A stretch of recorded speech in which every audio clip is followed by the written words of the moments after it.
Halo, selamat datang kembali di channel ini. Di video kali ini kita akan membahas cara membuat link Google Drive untuk dibagikan kepada orang lain. Tapi sebelum itu, jangan lupa untuk like, subscribe, dan aktifkan loncengnya untuk mendapatkan notifikasi update video terbaru.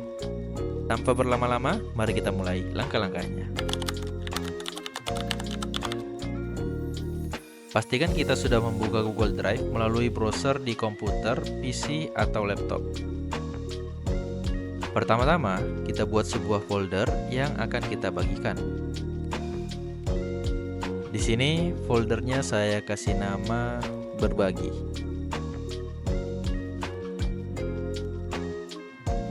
Setelah itu, kita upload file-file yang mau dibagikan ke dalam folder yang sudah kita buat.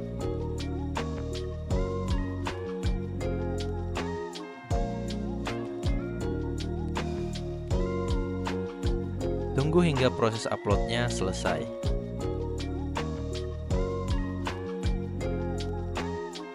Nah, sekarang kita sudah punya folder yang isinya file-file yang siap dibagi ke orang lain.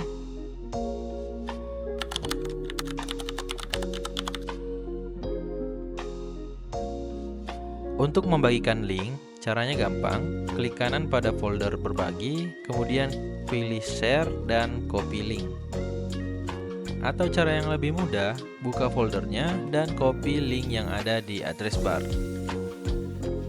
Link yang sudah di-copy atau disalin tadi sudah bisa dibagikan ke orang lain, misalnya melalui chat atau grup WhatsApp, email, atau media lainnya. Sekarang kita coba lihat tampilannya jika linknya dibuka oleh orang lain. Misalnya di sini saya menggunakan akun yang berbeda untuk membuka link yang sudah di-copy tadi. Tampilannya akan seperti ini.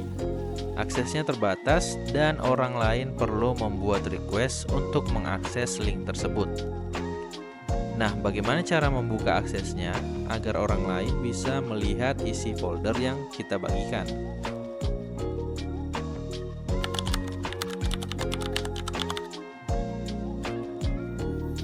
Untuk memberi akses ke orang lain, caranya klik kanan pada folder berbagi, pilih share, kemudian pilih share lagi. Di sini ada dua pilihan. Yang pertama, kita bisa memilih untuk membatasi aksesnya kepada orang tertentu saja, atau yang kedua, kita bisa memberi akses ke semua orang yang memiliki link yang sudah kita bagikan tadi. Untuk membagikan ke orang tertentu saja, masukkan email orang tersebut di kolom ini. Pilih role-nya apakah sebagai viewer, editor, atau komentar. Di sini juga kita bisa menambahkan notifikasi untuk memberitahu orang tersebut bahwa dia sudah bisa mengakses linknya. Jika sudah, klik send. Jika kita buka kembali, di sini sudah ada daftar email. Yang pertama, email saya yang sebagai owner. Kemudian di bawahnya ada email orang lain sebagai viewer. Role ini bisa diubah maupun dihapus kapan saja. Jadi sekarang akun ini sudah bisa mengakses link berbagi yang sudah kita bagikan tadi. Selanjutnya, cara yang kedua dengan memberikan akses link ke semua orang. Di sini kita bisa memilih untuk membatasi akses hanya kepada akun yang sudah didaftarkan tadi, atau kepada siapapun yang memiliki link itu memiliki akses ke folder kita. Pilih anyone with the link. Setelah itu, pilih role-nya sebagai apa. Kemudian klik copy link. Nah, sekarang tinggal kita bagikan lagi linknya. Dan semua orang sudah bisa mengakses foldernya sebagai viewer. Misalnya saya buka lagi menggunakan akun yang sebelumnya dibatasi dan tampilannya seperti ini. Sudah muncul daftar file yang ada di dalam folder berbagi. Karena di sini role-nya sebagai viewer, jadi orang lain hanya bisa melihat dan tidak bisa mengubah isi foldernya. Selanjutnya kita akan bahas apa bedanya role viewer, komentar, dan editor.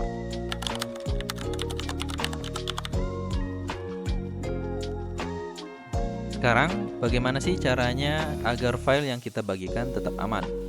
Cara yang paling aman adalah dengan tidak membagikan link kepada siapapun, atau jika memang harus, batasi hanya kepada orang tertentu saja.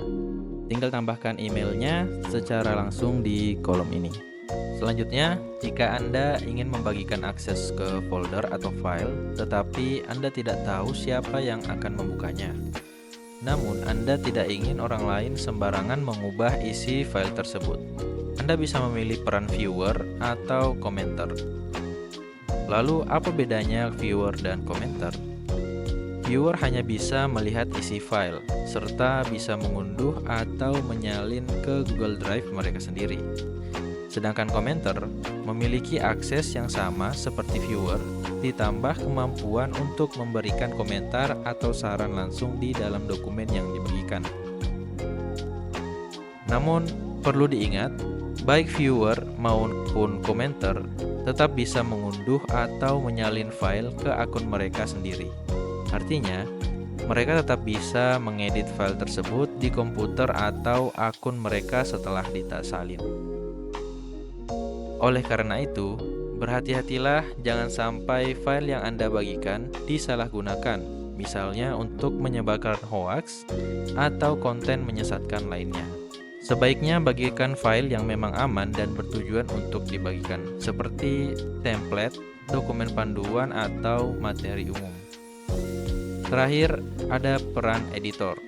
Peran ini memiliki kendali hampir setara dengan pemilik file atau folder. Seorang editor bisa menambahkan, mengedit, bahkan menghapus file atau folder. Maka dari itu, pastikan Anda hanya memberikan akses editor kepada orang-orang yang benar-benar Anda percaya. Dan untuk tujuan yang memang memerlukan kolaborasi penuh, misalnya untuk mengumpulkan laporan atau tugas bersama.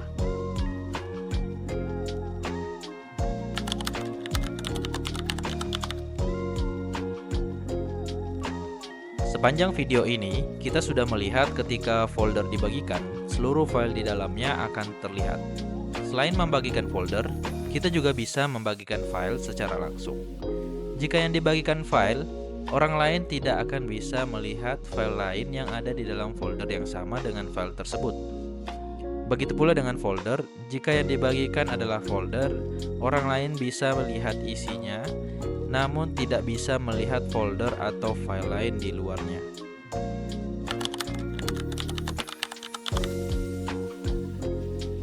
Nah, sekarang bagaimana cara mengupload file ke folder yang dibagikan oleh orang lain?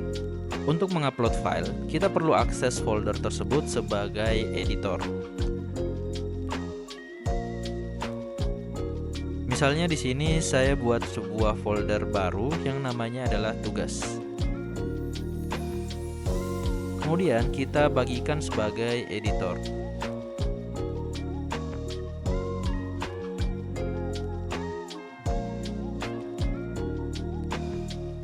Selanjutnya kita buka menggunakan akun yang berbeda.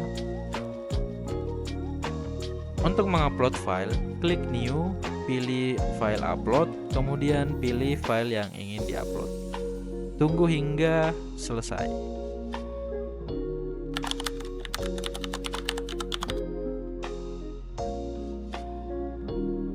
Jika Anda merasa link yang dibagikan melalui Google Drive itu terlalu panjang dan susah untuk diingat, Anda bisa menyingkatnya dengan menggunakan shorten link.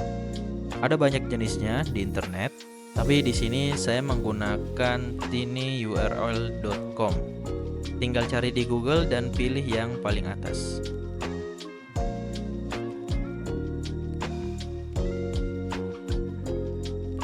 Setelah terbuka, pertama masukkan link Google Drive ke kolom yang tersedia. Setelah itu, tambahkan alias atau versi pendek dari link tersebut yang bisa Anda sesuaikan sendiri. Alias ini berfungsi sebagai nama unik untuk link Anda agar lebih mudah untuk diingat. Misalnya, di sini saya beri nama berbagi strip resep.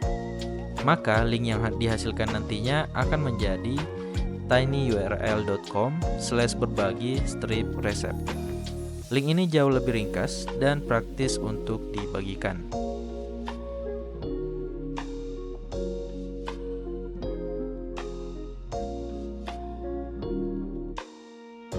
Oke, sekian untuk video kali ini. Semoga bermanfaat dan jangan lupa untuk klik like, subscribe, dan nyalakan loncengnya untuk mendapatkan update terbaru video berikutnya.